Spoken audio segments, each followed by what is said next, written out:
Bonjour tout le monde! Alors aujourd'hui le sujet ce sera l'origine des maladies, l'origine des petits bobos, l'origine des petits accidents du quotidien. Qu'est-ce que c'est qu'une maladie? Décomposons le mot maladie, c'est le mal à dit. Donc en gros, c'est votre âme qui se sert de votre corps pour vous faire passer un message. Certainement que vous avez dû entendre parler déjà que chaque organe, que chaque partie du corps, que chaque articulation, que chaque os eh bien, a une signification, a une correspondance avec du psychosomatique. Je vais prendre un exemple qui est tout bête, vraiment dont tout le monde a déjà entendu parler, quand on dit «j'en ai plein le dos». Eh bien, c'est tout bête, oui, parce qu'en effet, quand on a mal au dos, souvent, c'est un surplus, c'est une charge émotionnelle qui est en trop et qui vient se mettre sur votre dos. Alors on y va, et je vais parler de certaines choses qui ne sont pas là pour vous faire peur, mais pour vous montrer qu'il peut y avoir vraiment beaucoup d'origines aux maladies et qu'il faut voir ça dans un ensemble. Alors on y va. Moi je vais commencer par vous expliquer les pollutions des formes pensées. Qu'est-ce que c'est qu'une forme pensée? C'est une pensée négative, c'est quelque chose qui va tourner en boucle dans votre tête, dans votre mental, et qui va vous polluer la vie, et qui ne va pas arrêter de sans arrêt, sans arrêt. Il faut savoir qu'on a un corps physique, mais on a aussi des corps éthériques, mentaux, karmiques, atmiques. Bon, voilà. En gros, on a le corps physique et on a plusieurs couches qui se superposent comme un oignon autour de nous. Et quand on a des formes pensées qui tournent comme ça, elles s'inscrivent dans tout le corps autour de nous. D'abord le corps émotionnel, le corps mental. Et puis si on n'arrive pas à s'en débarrasser, si on n'arrive pas à les gérer, si on n'arrive pas à les évacuer, eh ben, elles vont traverser le corps physique et nous faire des douleurs à différents endroits selon ce que l'on a, selon nos maux. Et donc du coup, ça va déclencher des douleurs, ça va déclencher des maladies qui vont être plus ou moins graves en fonction de ce que vous allez en faire, si vous allez vous occuper rapidement de vous ou non. Ensuite, il peut y avoir la pollution des entités. Donc ça aussi, c'est pas pour vous faire peur, mais c'est pour vous dire que ça existe. C'est-à-dire que si on a des trous énergétiques, si on a des fuites, si on n'est pas bien, si on est dans des idées assez noires, eh ben on peut attirer des choses autour de nous qui sont toujours autour de nous d'ailleurs, qui sont souvent dans le bas astral.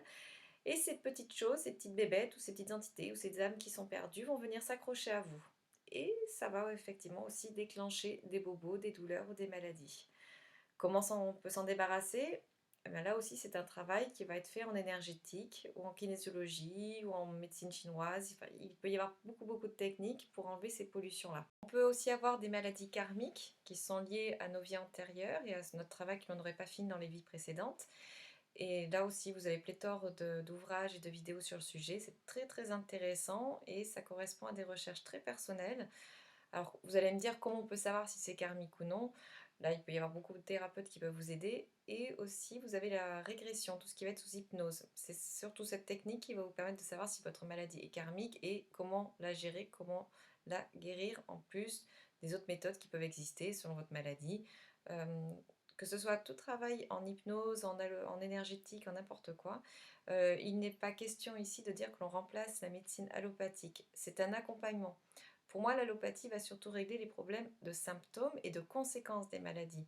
Mais quand on veut travailler sur l'origine, il faut faire appel à d'autres thérapies, à d'autres techniques. Autre origine encore de maladie, il peut y avoir les pollutions telluriques ou les pollutions de vos maisons. Alors, qu'est-ce que ça va être une pollution tellurique? Alors, ça va être tout ce qui va être réseau Hartmann et compagnie, ça va relever de la géobiologie, ça va être des réseaux souterrains qui passent sous votre maison, des réseaux d'eau qui vont vous perturber et peuvent aussi vous rendre malade.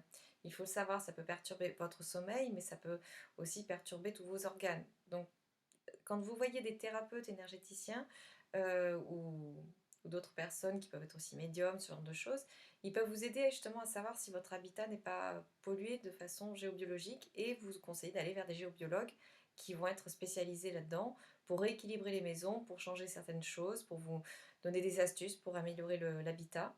Il y a aussi le feng shui qui marche très bien pour rééquilibrer les énergies d'une maison. Et en plus des pollutions telluriques de la maison, on peut avoir des pollutions aussi énergétiques par rapport à des mémoires ou à des entités. Donc là, je pense que vous voyez de quoi je veux parler. Les murs des maisons sont en pierre, ils peuvent être aussi en bois, et ça emmagasine des mémoires, des énergies, en fonction de qui a vécu avant vous dans la maison, avec leur passé, avec leur histoire, tout ça, ça s'est imprégné autour de vous. Et ça peut effectivement vous affecter si vous êtes un peu plus sensible, ça peut énormément vous affecter. Donc pour gérer aussi ces pollutions-là, on fait appel à des spécialistes de ce domaine. Et il ne faut pas oublier aussi que vous pouvez être malade à force de mal nourrir votre corps. On ingurgite suffisamment de produits chimiques et de mauvaise alimentation pour accepter l'idée que votre corps soit simplement malade parce qu'il est mal nourri. On n'oublie pas les bases. D'abord, prendre soin de son corps, c'est aussi prendre soin de son alimentation. Ça éviterait beaucoup, beaucoup de maladies et de petits désagréments du quotidien. Après, chaque maladie a quelque chose à vous faire comprendre. Ce qui est génial, c'est que votre corps est un émetteur. Il est là pour vous dire: «Oh, mince quoi, fais attention, tu es en train de prendre, le mauvais chemin, tu es en train de faire des mauvais choix ou tu es pas du tout en accord avec toi-même. Donc réfléchis un petit peu et regarde ce qu'il faut changer parce que là, tu vas au casse-pipe». Et il faut savoir que souvent le corps, ça commence par des petits bobos. Ça peut être, par exemple, une petite chute avec, une cheville foulée, ça peut être, voilà, de grosses douleurs pendant quelques jours. Et si on ne comprend pas le message, la fois d'après, ça va être une grosse fracture. Et encore, si on ne comprend pas encore ce message-là, ça sera encore une autre grosse, grosse, grosse fracture. Et ça va aller comme ça, crescendo, jusqu'à ce que vous vous preniez en main et jusqu'à ce que vous compreniez le message. Le corps est vraiment un messager de l'âme. Alors profitez-en, écoutez-le. Alors maintenant que vous allez vous dire: «Ah bah tiens, maintenant j'aimerais connaître l'origine, comment je peux connaître l'origine de la maladie? Comment je peux me prendre en main? Comment je peux me soigner?» Eh bien, il y a beaucoup, beaucoup de thérapeutes qui vont vous aider. Donc on n'oublie pas l'allopathie parce que c'est important, mais vous avez aussi les énergéticiens, vous avez les kinésiologues, vous avez les acupuncteurs, vous avez les ostéopathes. Toutes les médecines douces, toutes les médecines parallèles sont là pour vous aider, pour justement mettre le doigt sur ce qui ne va pas. Il y a aussi les psychologues, il y a les hypnothérapeutes, la PNL, le MDR. Les outils, vous en avez plein. Il faut aller vers ce qui vous attire, vers ce qui vous parle. Et en fonction des rencontres que vous allez faire, vous allez pouvoir trouver des solutions.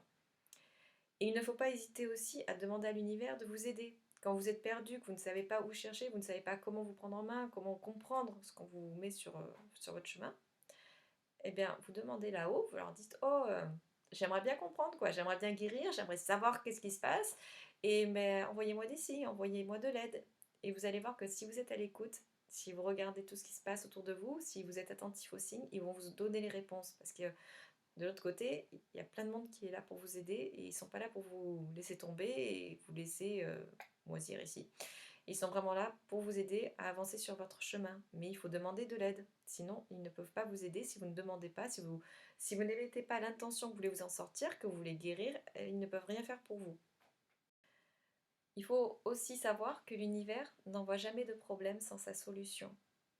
Donc à partir de là, quand vous êtes persuadé qu'il y aura toujours une solution pour vous, qu'il y aura toujours de l'aide pour vous, vous pouvez vous détendre et vous dire: «C'est bon quoi, cool, je respire et je peux y arriver parce que je suis pas tout seul. Il suffit que je demande de l'aide, que je passe, un petit bon de commande, checké pour avoir de l'aide et elle viendra». Vous n'êtes jamais seul, vous ne serez jamais seul. Donc la maladie, c'est vraiment une opportunité pour vous. C'est une opportunité pour vous dire: «Oh, je prends pas le bon chemin, je suis pas alignée avec ce que je veux être, je suis pas alignée avec ce que je veux faire, donc qu'est-ce que je peux faire pour que ça change?»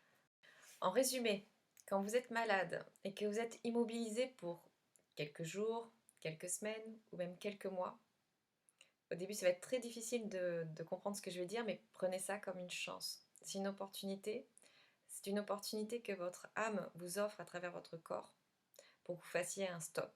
Un stop et regarde. Regarde et prends des bonnes décisions maintenant.